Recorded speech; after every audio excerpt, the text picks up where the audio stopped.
Right folks, here we are in a place called Dyn Lligwy on Anglesey, and we're right next to what's known as a cromlech or a dolmen. This particular one, the capstone, I'm going to guesstimate there's going to be a lot more than 30 tonne, and that's been, well, we'll discuss how that got on there. If you listen to the powers that be, the government, the local authorities, they'll tell you that glacier action dropped these capstones on the standing stones. Now these things are all over Anglesey, Britain, and in fact all over Earth. Glaciers are actually quite skilled in what they do, because there's one near my house which is about 25 miles away from here, which I'll film on another occasion.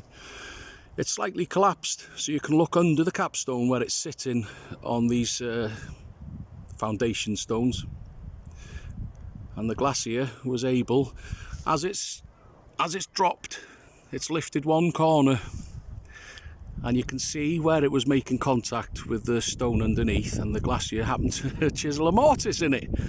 But I don't think the government are going to pay any attention to that. I will document that at some point, by the way. They'll tell you that these are burial chambers.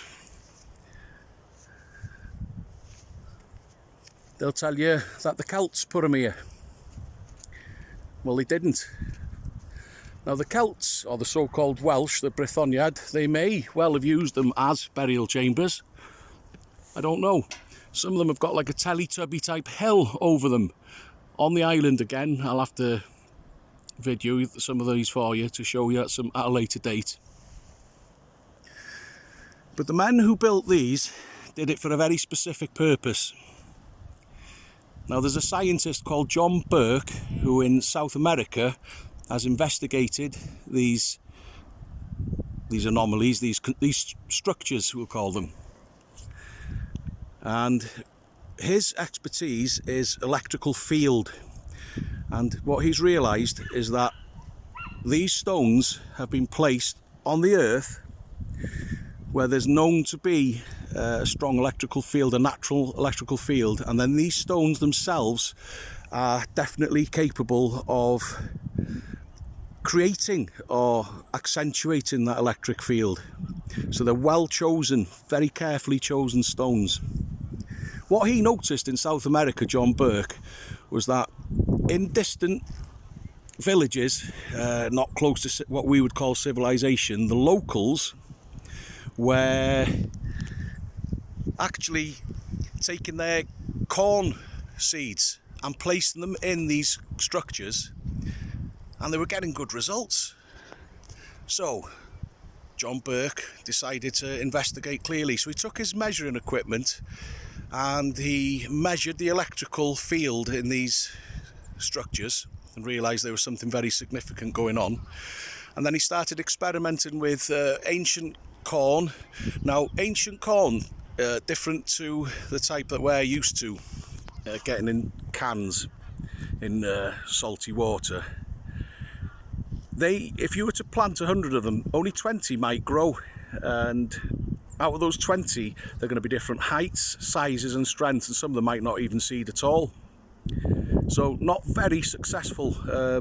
Now when these ancient strains of corn are placed inside these structures, something very remarkable happens.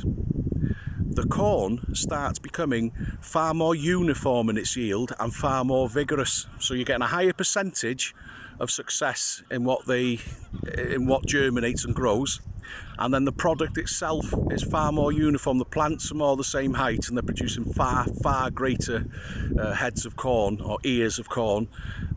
And he puts it down absolutely entirely to the electrical field that these stones are creating. Now, the question is, was that their intentional purpose? I don't know. I don't think so. I know who put them here. In the Levant, or Canaan, you've got people called the Amorites. They're the giants of old. Joshua and Caleb and the Israelites, when they eventually did go into the promised land to get rid of the giants, 3 things happened. They fled, they capitulated and became slaves to the Israelites, or they were killed. So they were killed, they fled, or they capitulated. They fled all over Earth, and wherever they stayed on Earth, they started building these things. These peculiar electrical producing anomalies that have a dramatic result on how good crops or whatever you put in them come out. Usually, if you look at a modern society today, the greatest expenditure that they have is for weaponry, and they will waste all of our money making weapons to be the biggest bully in the playground. Well, I don't think that these are any different, only their type of weaponry wasn't the club they were wielding, but it was the beast who wielded the club. Because I truly believe that if a child was conceived inside their chamber, when these are functioning correctly as they should, then I suspect that the offspring will be like the corn, massively accentuated. That's my theory. Now, what do the remains of these people, these Amorites, what do the remains tell us about them, about these people? Well, in North America, in Moundsville in particular, they've left their mark just like this. A modern engineering firm would have one hell of a job to shift that stone right there. I can't even begin to tell you. The biggest weight I've ever seen lifted is 70 tonne, and that's in the same ballpark, that capstone there. And it's a major operation to shift things like that, let alone quarry it and get it here, because we usually find that these stones are not from the vicinity. They're brought from miles to be put here, and we don't know how they managed to get them here. So the people who moved these stones either had technology that we don't know about, or they had strength that we can't imagine, or perhaps even both. Now, if you listen to the universities, they'll tell you that they moved these giant stones by rolling them on logs. Well, I'm telling you right now, as somebody who's been in the building game for 30 years, you put that stone right there on this here ground, on a log, and I'll tell you what'll happen. It'll shove that log right into the earth. If it's the middle of the summer and the ground is like concrete hard, which it rarely is here, but if it was, then it would just shatter the log into splinters. That stone is not going to be moved by rope, it's not going to be moved by roller, and it's not going to be moved by the hands of modern man as we know him. Now, the Amorites that were pulled out of North America graves, they range in height between sort of 6 to 12 feet in height. And one peculiarity of them is their heads were enormous. They had powerful skulls, powerful jaws, some of them with double rows of teeth.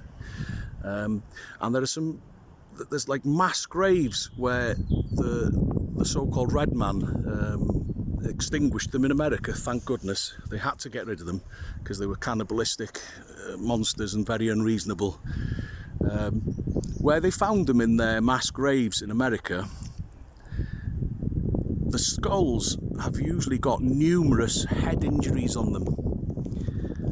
Now, special forces usually use headshots to take down, but your average soldier, even for thousands of years, they don't. They go for body shots.